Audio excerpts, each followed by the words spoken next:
Critical Skills for Life and Work, CSLW, is an Erasmus Plus funded project which aims to create effective training tools for enhancing key skills and competences of highly skilled refugees and the language teachers who work with them, and so enhance the employability and social integration of highly skilled refugees. The project is headed by Newcastle University in cooperation with the University of Graz and the Frisch Academy.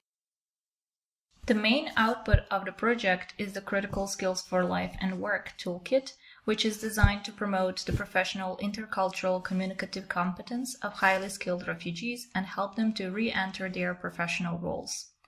On Saturday, 15th of June 2019, the University of Graz team, Sarah Mercer, Sonja Babic and Sandra Rodinger, organized a one-day workshop to introduce and disseminate the toolkit to teachers, refugees and other interested stakeholders in Austria. The workshop focused on the aspects of resilience and intercultural communication in the workplace from the toolkit.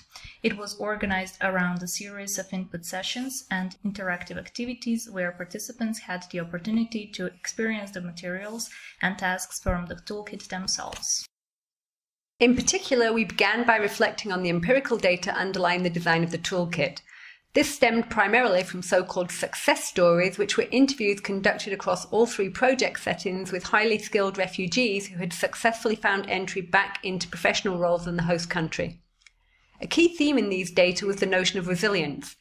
In the workshop, we discussed understandings of resilience, stressed its importance for success in the workplace, and clarified that it is malleable and dynamic, meaning that anyone can develop this and it can be trained through deliberate interventions and activities such as those included in the toolkit.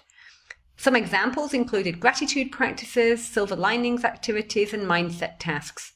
After lunch, we tried out a number of activities from Units 4 and 5 of the toolkit, including tasks on cultural sensitivity, critical thinking, cognitive biases, and collaboration.